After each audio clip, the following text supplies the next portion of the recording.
Hello दोस्तों, welcome back to Ayurveda आरोग्य औषधि। दोस्तों, किशोर अवस्था या टीनेज ईयर्स को एक इंसान की लाइफ का सबसे डिफ़िकल्ट फेज़ माना जाता है क्योंकि इस एज में हमारी बॉडी में कई तरह के चेंजेस आते हैं। और दोस्तों, अगर हम गर्ल्स की बात करें तो उनकी बॉडी में ये चेंजेस 8 साल से 14 साल की उम्र के बीच शुरू हो जाते हैं, जैसे कि उनके ब्रेस्ट का साइज़ बढ़ना, उनके शरीर में एकदम से बालों का बढ़ना और उनके पीरियड्स का शुरू होना आदि। और दोस्तों, इन सारे बदलावों में से पीरियड्स ही एक ऐसा बदलाव है जो हमेशा से कई सारे सवालों से घिरा रहता है। तो चलिए दोस्तों, आज हम बहुत ही सिंपल तरीके से यही जानने की कोशिश करते हैं कि ये पीरियड्स क्या और क्यों होते हैं। और दोस्तों, अगर आपको ये वीडियो पसंद आए तो प्लीज़ इसे लाइक और शेयर ज़रूर करें, और अगर आप इस चैनल पे नए हैं तो प्लीज़ इस चैनल को सब्सक्राइब भी ज़रूर करें। दोस्तों, पीरियड्स को अक्सर कई सारे नामों से जाना जाता है, जैसे कि कोई इसे मासिक धर्म कहता है,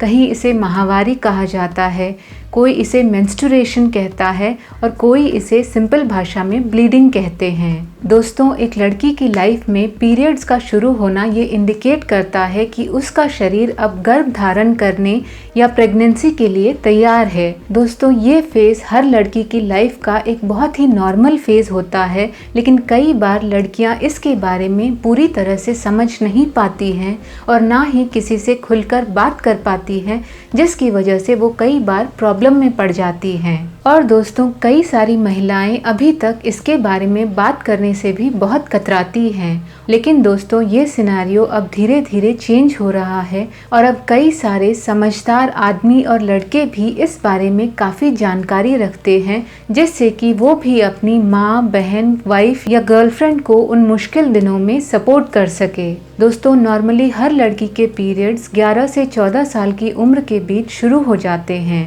दोस्तों, इसका सिंपल मतलब ये होता है कि अब हर महीने उस लड़की का शरीर एक बार प्रेगनेंसी के लिए तैयार होता है।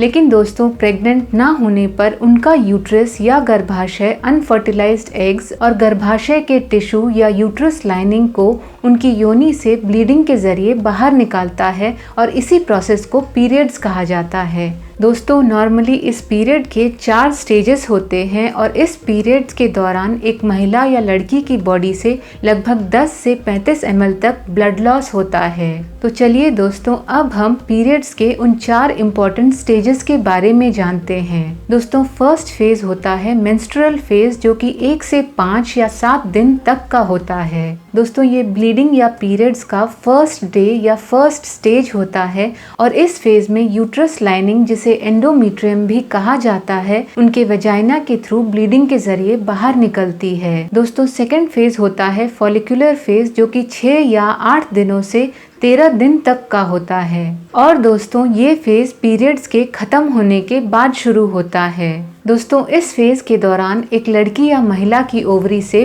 5 से 20 तक फॉलिकल्स निकलते हैं, जिनमें से हर एक में एक एग या अंडा होता है। दोस्तों, आगे जाकर इन्हीं फॉलिकल्स में से एक फॉलिकल का अंडा मैच्योर होता है, जो कि मेल स्पर्म या शुक्राणु के साथ मिलकर नेक्स्ट फेज में गर्भावस्था या प्रेगनेंसी का कारण बनता है। दोस्तों, इसी फेज में उस फर्टिलाइज्ड एग की ग्रोथ को सपोर्ट करने के लिए यूट्रस लाइनिंग मोटी होने लगती है। दोस्तों, थर्ड फेज होता है ओव्यूलेशन फेज, जो कि 14 से 25 दिनों तक का होता है। और दोस्तों, इसी फेज में एक लड़की या महिला के प्रेग्नेंट होने के चांसेस सबसे ज्यादा होते हैं। दोस्तों, नॉर्मली पीरियड्स के 15th डे के आसपास ओवरी से एक मैच्योर एग निकलता है। दोस्तों, फिर ये मैच्योर एग ओवरी से निकल के फैलोपियन ट्यूब में जाता है, जहां वो लगभग 24 घंटे के लिए एक्टिव रहता है। और दोस्तों, अगर इस दौरान वो एग फैलोपियन ट्यूब में एक मेल स्पर्म या शुक्राणु से मिलता है तो वो स्त्री गर्भवती हो जाती है। लेकिन दोस्तों, अगर ऐसा नहीं होता है तो 24 घंटे के बाद वो एग अपने आप ही नष्ट हो जाता है। दोस्तों, साइंस की भाषा में इस मैच्योर एग के एक मेल स्पर्म से मिलने के प्रोसेस को निषेचन या फर्टिलाइजेशन कहा जाता है। और दोस्तों, पीरियड्स का लास्ट या 4th फेज होता है ल्यूटियल फेज, जो कि 15 से 28 दिनों तक का होता है। दोस्तों अगर स्टेज 3 में वो मैच्योर एग फर्टिलाइज हो जाता है तो उस स्त्री के शरीर में प्रोजेस्टेरॉन और थोड़ी मात्रा में एस्ट्रोजन हार्मोन का लेवल बढ़ने लगता है। दोस्तों ये दोनों हार्मोन्स यूट्रस लाइनिंग को मोटा बनाए रखने में मदद करते हैं, जिससे फर्टिलाइज्ड एग या निषेचित अंडा अपनी जगह पर बना रहता है और अच्छे से ग्रो होता है। लेकिन दोस्तों अगर वो एग फर्टिलाइज नहीं होता है तो इस फेज में प्रोजेस्टेरॉन हार्मोन का लेवल कम होने लगता है और यूट्रस लाइनिंग टूटकर बिखरने लगती है और पहले की तरह नॉर्मल होने लगती है। दोस्तों इस तरह पीरियड्स का एक साइकिल कंप्लीट हो जाता है और एक स्त्री या लड़की का शरीर फिर से अगले मंथ के पीरियड्स के लिए तैयार होने लगता है। दोस्तों एक स्त्री के शरीर में मामूली से समझे जाने वाले इस पीरियड्स के दौरान बहुत सारे चेंजेस होते हैं, जिसकी वजह से उन्हें और भी कई सारे सिम्टम्स होते हैं, जैसे कि पेट और पेल्विक एरिया में दर्द और ऐंठन होना, पीठ के निचले हिस्से और कमर में दर्द होना, पेट फूलना, sensitive breast, food cravings, mood swings, चिड़चिड़ापन, सिरदर्द, थकान और हार्मोनल चेंजेस होना आदि, जिसमें उनके शरीर में प्रोजेस्टेरॉन और एस्ट्रोजन नाम के दो हार्मोन्स का लेवल लगातार बढ़ता और घटता रहता है।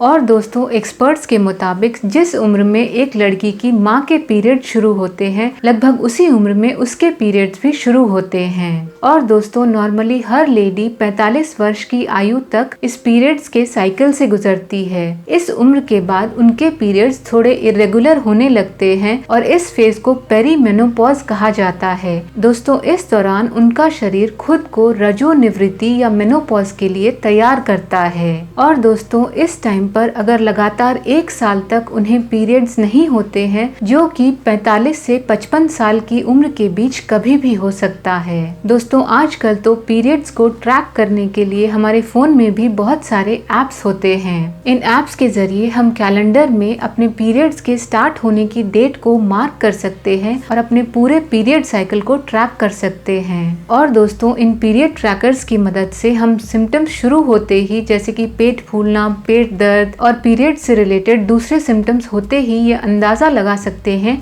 कि हमारे पीरियड शुरू होने वाले हैं। इसकी मदद से हम ये भी चेक कर सकते हैं कि पिछले महीने हमारा पीरियड कितने दिन चला और अगले महीने वो कब आएगा। चलिए दोस्तों अब हम ये जानते हैं कि पीरियड्स में पेन क्यों होता है और क्या इसके लिए हमें पेन किलर लेनी चाहिए या नहीं। दोस्तों पीरियड्स में आमतौर पर कुछ लेडीज को बहुत ही हल्का दर्द होता है, लेकिन कुछ लेडीज को बहुत ज्यादा असहनीय दर्द होता है, जिसकी वजह से उन्हें पेन किलर्स लेनी पड़ती है। दोस्तों ये पीरियड पेन होना मेनली एक स्त्री के मेंटल और फिजिकल हेल्थ पर डिपेंड करता है। दोस्तों ज्यादातर एक्सपर्ट्स पीरियड पेन को कम करने के लिए पेन किलर्स लेने से मना करते हैं और इसको कम करने के लिए नेचुरल होम रेमेडीज का सहारा लेने की सिफारिश करते हैं, क्योंकि दोस्तों हर पेन किलर का कोई ना कोई साइड इफेक्ट तो जरूर होता है और अगर लेडीज या लड़कियां हर बार पीरियड्स में इन्हें लेती हैं तो इससे उन्हें gas, irregular heart beat, vomiting, चक्कर आना और पेट में मरोड़ और अल्सर जैसी प्रॉब्लम्स होती हैं। दोस्तों पीरियड पेन मेनली एक स्त्री के शरीर में बनने वाले प्रोस्टाग्लैंडिन केमिकल की वजह से होता है, जो गर्भाशय या यूट्रस के मसल्स में संकुचन या कॉन्ट्रैक्शन पैदा करता है। और दोस्तों जिस स्त्री के शरीर में ये प्रोस्टाग्लैंडिन केमिकल जितना ज्यादा बनता है उन्हें उतना ज्यादा पेन होता है, क्योंकि इस केमिकल की वजह से उनका यूट्रस उतना ही ज्यादा कॉन्ट्रैक्ट होता है। दोस्तों कुछ लेडीज को दूसरी हेल्थ प्रॉब्लम्स जैसे कि फाइब्रॉइड्स, पेल्विक इन्फ्लेमेटरी डिजीज या एंडोमेट्रियोसिस आदि के कारण भी पेन होता है और ऐसे में उन्हें एक स्पेशलिस्ट डॉक्टर की मदद जरूर लेनी चाहिए। दोस्तों चलिए अब हम पीरियड पेन को दूर करने वाली कुछ सिंपल होम रेमेडीज के बारे में जानते हैं। दोस्तों पीरियड पेन को कम करने का सबसे बेस्ट नुस्खा होता है हॉट वाटर बैग का यूज करना, जिससे कि यूट्रस के मसल्स का कॉन्ट्रैक्शन कम होता है। दोस्तों या फिर अपनी उंगलियों की मदद से अपनी पेट के निचले हिस्से में सर्कुलर मोशंस में मसाज करने से भी पीरियड पेन में बहुत राहत मिलती है। और दोस्तों पीरियड्स में जितना पॉसिबल हो उतना गुनगुना पानी या गर्म पेय पदार्थ पिए। इसके लिए आप अजवाइन को पानी में उबालकर चाय की तरह पी सकते हैं या फिर हल्का गर्म हल्दी वाला दूध भी पी सकते हैं, जिससे भी पीरियड पेन में बहुत ज्यादा आराम मिलता है। इसके साथ साथ आप दालचीनी का भी यूज करें जो PCOS या पॉलीसिस्टिक ओवेरियन सिंड्रोम और इरेगुलर पीरियड्स जैसी प्रॉब्लम से राहत दिलाता है। पीरियड्स के दौरान हल्के गुनगुने पानी से नहाएं और हर रोज योगा और मेडिटेशन जरूर करें। अगर पॉसिबल हो तो विपरीत करने की प्रैक्टिस करें या फिर साइड करवट लेटकर घुटनों को मोड़ कर लेटें। दोस्तों कुछ लड़कियां पीरियड्स में खाना नहीं खा पाती हैं, जिससे उनका दर्द और गैस बढ़ता है। इसीलिए खाना जरूर खाएं और विटामिन C, E, B और मैग्नीशियम और कैल्शियम से भरपूर फूड आइटम्स लें। और दोस्तों अगर आपका वेट ज्यादा है तो उसे भी कम करने की कोशिश करें, क्योंकि ज्यादा वेट होना या मोटापा होना कई सारी बीमारियों को निमंत्रण देता है, जैसे कि डायबिटीज, हार्ट प्रॉब्लम्स, हाइपरलिपिडीमिया और स्त्री रोग आदि। और दोस्तों हमेशा कोई भी पेन किलर अपने डॉक्टर की सलाह पर ही लें, खुद से कभी ना लें। और दोस्तों लास्ट में पीरियड्स में अपनी हाइजीन का भी बहुत ही ज्यादा ख्याल रखें। अपने सैनिटरी पैड्स, टैम्पॉन्स या पीरियड कप्स को रेगुलरली चेंज या क्लीन करते रहें, नहीं तो आपको बैक्टीरियल इन्फेक्शन होने का खतरा काफी बढ़ जाता है। दोस्तों महिलाओं के स्वास्थ्य के नजरिए से उन्हें हर महीने पीरियड्स होना बहुत ही इम्पोर्टेंट होता है। और दोस्तों अगर किसी लेडी को किसी भी कारण से हर महीने पीरियड्स ना हो तो उन्हें जल्दी से जल्दी एक स्पेशलिस्ट डॉक्टर से जांच जरूर करवानी चाहिए। दोस्तों आई होप कि आज के इस वीडियो से आप इस पीरियड्स के टॉपिक को और भी अच्छे से समझ पाए होंगे। और अगर आपको ये वीडियो पसंद आया हो तो प्लीज इसे लाइक और शेयर जरूर करें और इस चैनल को सब्सक्राइब भी जरूर करें। मिलते हैं नेक्स्ट वीडियो में, तब तक के लिए अपना और अपनों का ख्याल रखिए। Bye bye and thank you.